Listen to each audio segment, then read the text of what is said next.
Polling రోజున నమోదైనటువంటి ఓట్లకి ఆ తర్వాతన అంటే పోలింగ్ రోజు సాయంత్రానికి చెప్పిన లెక్కకి ఆ తర్వాత రెండో రోజుకి కొంత మూడో రోజుకి కొంత చెప్పుకొచ్చారు కదా. దీని ద్వారా సాధించినటువంటి ఓట్లు అయితే అదనంగా వచ్చి పడినటువంటి ఓట్లు ఎక్కడైతే ఉన్నాయో అక్కడ గెలుపోటముల మీద దీని ప్రభావం చూపెట్టింది అంటూ ఒక కీలకమైనటువంటి సర్వే ఇప్పుడు పెద్ద చర్చనీయాంశమైంది.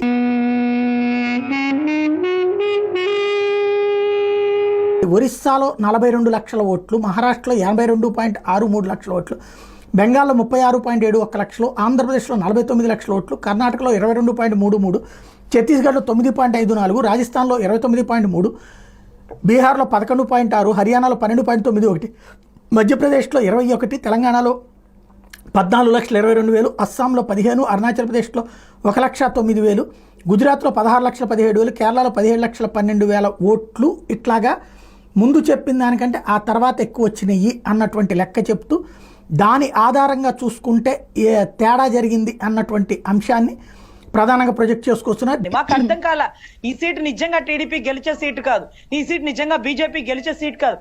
మరి ఇక్కడ ఎలా గెలిచింది అంటే అక్కడ దగ్గరుండి ఓడిచ్చారండి.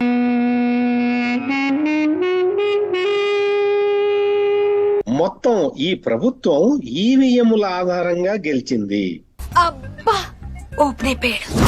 మ్యారేజ్కి వెళ్తే అంబానీ గారి ఇంట్లో పెళ్లికి వెళ్తే అందరూ కూడా మాట్లాడుతుంది 100% పోటీ చేసిన ప్రతి సీటు మీరు ఎలా గెలిచారు. మొత్తం ఈ ప్రభుత్వం ఈవీఎంల ఆధారంగా గెలిచింది. ఇలాంటి సిల్లీ క్వశ్చన్స్ అడతారేంటి?